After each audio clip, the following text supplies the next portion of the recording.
Hello YouTube family, welcome back to my channel. మీకోసం recipe తీసుకొచ్చేసాను. అదేంటంటే fish curry అండి. Fish curry ఎలా చేసుకోవాలో ప్రాసెస్లోకి వెళ్ళిపోదామా. ఫస్ట్ అయితే స్టవ్ వెలిగించి పాన్ పెట్టి అందులో కొంచెం ఆయిల్ వేసుకొని ఫస్ట్ అయితే పచ్చిమిర్చి వేసుకోండి. 2 పచ్చిమిర్చి వేసుకోండి. మీకు కారం తగ్గట్టు చూసుకొని వేసుకోండి. ఆ తర్వాత ఆనియన్ టమాటో పేస్ట్ వేసి ఆ తర్వాత బెండకాయలు వేసుకోవాలి.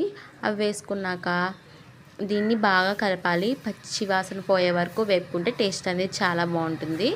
ఆ తర్వాత అది బాగా వేగాలంటే కొంచెం సాల్ట్ వేసి కూడా బాగా వేపుకోండి. పక్కన మనం చాప ముక్కలు కడుక్కుందాం. ఇంతలోగా అది మసాలా వేగుతూ ఉంటుంది. చాప ముక్కలను ఎలా కడగాలంటే లైట్గా పసుపు లైట్గా ఉప్పు వేసి కడుక్కుంటే నీసు వాసన అనేది రాదు. ఆ నీసు వాసన అనేది రాకుండా ఉండాలంటే ఇలా చేయాలి. చాప ముక్కలను కడిగేసుకున్నాం కదా, ఆ తర్వాత కొంచెం కారం వేసుకొని ముక్కలకు పట్టించాలి. అప్పుడే టేస్ట్ బాగుంటుంది. ముక్క కూడా చాలా బాగా ఉడుకుతుంది. ఆ తర్వాత కొంచెం లైట్గా పసుపు వేసుకొని మళ్ళీ ఫ్రై చేస్తూ ఉండాలి అడుగట్టకుండా.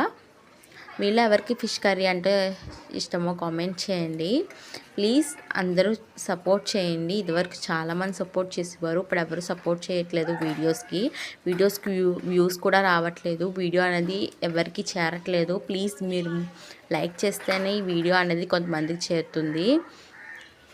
మనం చింతపండు పులుసు మరి కావాలి కదా, చేపల పులుసులోకి మనం చింతపండు నానబెట్టుకొని ఉంచుకోవాలి. చింతపండు నానబెట్టుకుని పక్కన పెట్టుకొని ఆ పక్కన మసాలా అంతా వేగిపోయాక అందులో చేప ముక్కలు అనేవి వేసేసుకోవాలి. చేప ముక్కలు వేసాక మెయిన్ పాయింట్ ఏంటంటే ఎక్కువ కలపకూడదు, అది చూసుకోండి. చింతపండు పులుసుని మొత్తం వాటర్ వేసుకొని పులుసు అంతా తీసేసుకోవాలి ఒక గిన్నెలోకి. మనం ముక్కలు వేసాక కొంచెం ఒక 2 మినిట్స్ ఆగి ఆ తర్వాత చింతపండు పులుపు అంతా వేసేసుకోవాలి. ఆ చింతపండు పులుపు వేసాక మధ్యలో ఒక్కసారి గరిటె పెట్టి అడుగు పడుతుందో లేదో చూసి బాగా కలుపుకోవాలి. కొంచెం కలుపుకున్నాక మూత పెట్టేసుకోండి. పులుసు అనేది చాలా మరగాలి. మరిగితేనే పులుసుకి టేస్ట్ బాగుంటుంది.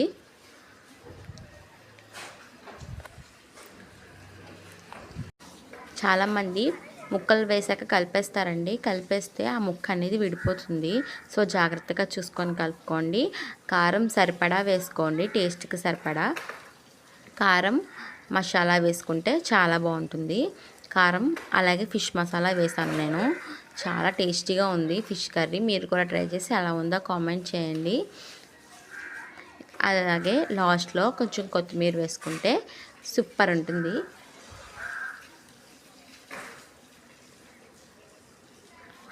ఎప్పుడు కూడా మనం ఫిష్ కర్రీ చేసేటప్పుడు కారం ఇవన్నీ చూసుకోవాలండి. పులుపు మెయిన్ చూసుకోవాలి.